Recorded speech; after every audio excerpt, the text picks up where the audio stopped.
segundo ano. A aula de hoje é do módulo 8, capítulo 22, e agora nós vamos falar sobre esse imperialismo na China.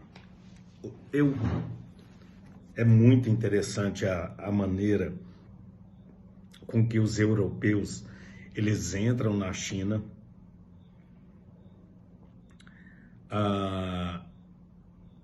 e é bem parecido a maneira com que eles atuam, é muito semelhante ao que foi aqui na América do Sul.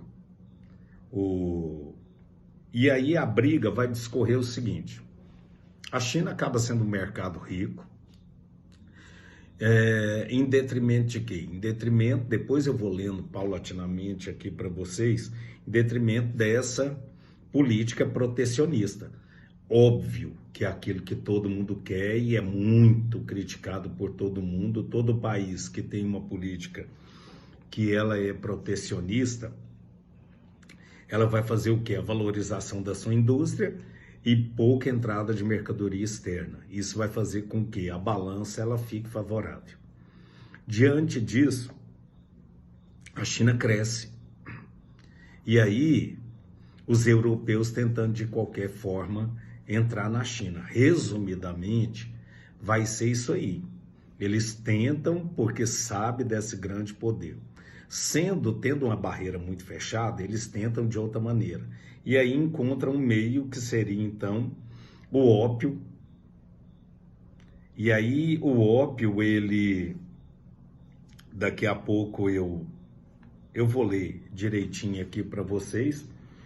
E aí acaba sendo uma briga em relação ao ópio.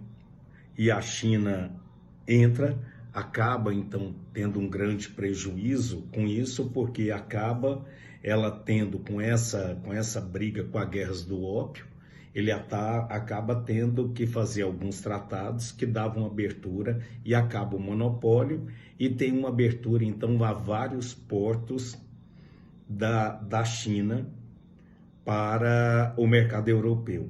E aí depois então tem essa segunda guerra do ópio, que aí entram forças francesas, além dos britânicos, e vira aí essa briga, e aí a China então acaba assinando outro tratado. Então, basicamente, é isso aí o que acontece, mas a história ela é muito interessante. Porque se vocês olharem, vale a pena ler demais para vocês entenderem o poder que é a China. E é muito interessante você ver como isso deve ter trazido, porque até território depois eles tiveram que acabaram perdendo em relação a isso. Olha aqui, o autor de vocês, ele coloca dessa maneira aqui, ó. No século XVI, os portugueses se estabeleceram em Macau, onde instalaram os primeiros entrepostos europeus na China. Olha aqui para vocês verem. Além da instalação do porto de comércio, as primeiras missões jesuítas empreendidas no território permitiram aos estrangeiros conhecer a língua local e estabelecer intercâmbio cultural com os chineses. Se vocês olharem, quando os jesuítas chegam aqui no Brasil e acaba fazendo muito parecido. Aprende essa língua e aí tenta ter um contato maior e não vamos entrar no mérito de evangelização. Estou falando isso não. Estou falando no mérito do que com as pretensões comerciais e de crescimento. É muito parecido. Só que até o século XVIII, a balança comercial se mostrava totalmente favorável ao Império Chinês. Em função de quê? Que eu disse para vocês.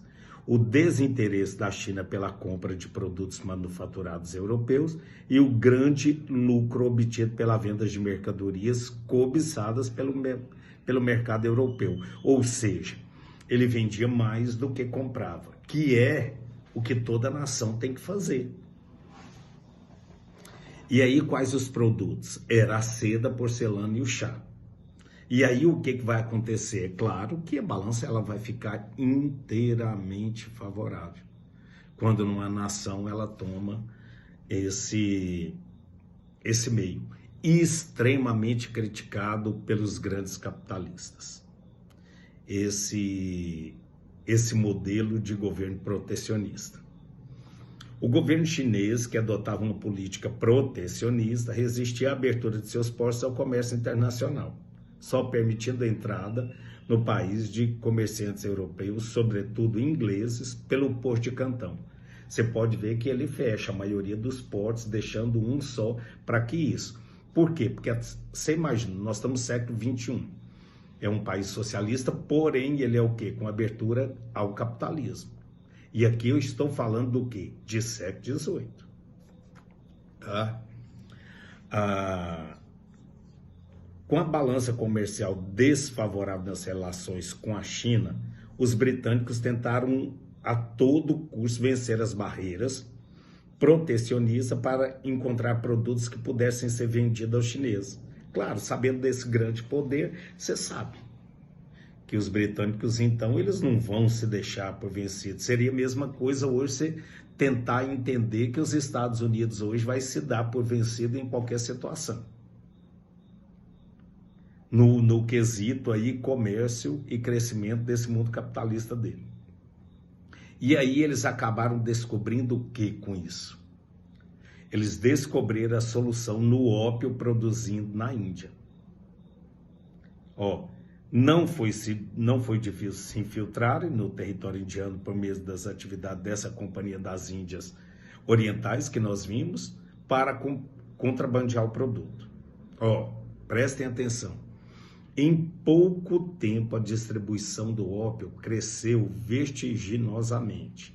O contrabando do narcótico era muito lucrativo para os britânicos, especialmente porque o produto se transformou em moeda de troca para a obtenção de mercadorias chinesas, substituindo a prata inglesa, que contribuía para manter a balança comercial favorável à China. E aí, é claro, o que vai ocorrer? Em 1839, já no século XIX, após a distribuição do carregamento de ópio pelas autoridades chinesas, a destruição de carregamento de ópio que desejavam acabar com o contrabando do produto, a guarda costeira aprisionou marinheiros britânicos e americanos, e prisões serviam de pretexto para quê? Para o governo britânico entrar em confronto com a China. E essa série de conflitos acabou levando ao quê? A Primeira Guerra do Ópio. O resultado da guerra foi a imposição do primeiro tratado, dos tratados chamados Tratados Desiguais ou Tratados Iníquos. O Tratado de Nanquim, de 1842, que abria 5 portos, você via que ele só abria 1 porto. Agora, a partir desse tratado, por causa dessa Primeira Guerra do Ópio, eles então, 5 portos, incluindo Xangai, ao comércio britânico. Além de acabar com o monopólio comercial do Império Chinês, o tratado previa a cessação das ilhas de Hong Kong à Inglaterra por 150 anos e obrigava a China a pagar uma pesada indenização de guerra, entre outras medidas. Não preciso nem te falar, né? Que esse tipo de coisa é uma coisa muito perigosa. Mesmo posteriormente. Nós estamos falando de coisa muito... Nós já estamos falando aí de 1842. O Tratado de 1842 abriu o quê? Precedente para outras nações, como a França, Estados Unidos, tentarem o quê? Esses acordos que acabam sendo um vexame para a China. Na década de 1850, diante da competição, os britânicos, então, eles pressionaram o governo chinês a uma série de imposições. E eles acabam negando essas imposições a atender todas essas. Isso não vai dar bom. Quando o governo chinês acaba, então, Negando isso, olha aqui o que acontece. Em 1856, oficiais chineses violaram os termos do Tratado de Nanquim ao abordar e revistar a carga de Arrow, um navio que era de bandeira inglesa, dando origem à Segunda Guerra do Ópio. Dessa vez, os britânicos tiveram o apoio das forças francesas, claro, que já estava tentando, junto com os Estados Unidos, entrar e acabou, então, tendo que ainda conceder mais concessões. Além das pressões norte-americanas e russas, todos ávidos por quê? Por obter uma fatia desse mercado riquíssimo, que era o mercado chinês. E aí, em 1858, a China assinou o Tratado Tientsin, contendo uma série de cláusulas, incluindo a permissão para a criação de legações na capital do Império e determinação de reparações milionárias em prata à Grã-Bretanha e à França, além da perda de um vasto território ao norte do país cedido pelo Império Russo. Então, você imagina como a China deve ter guardado isso. E aí depois nós vamos ver essa derrota chinesa.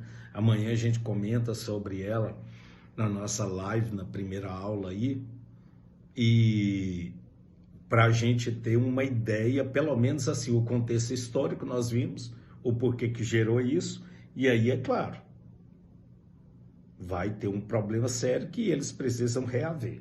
E de que maneira eles vão acabar reavendo todo esse problema da China, tá? E depois, então, a gente passa para o Japão e Oceania, tá? Então, até amanhã a live.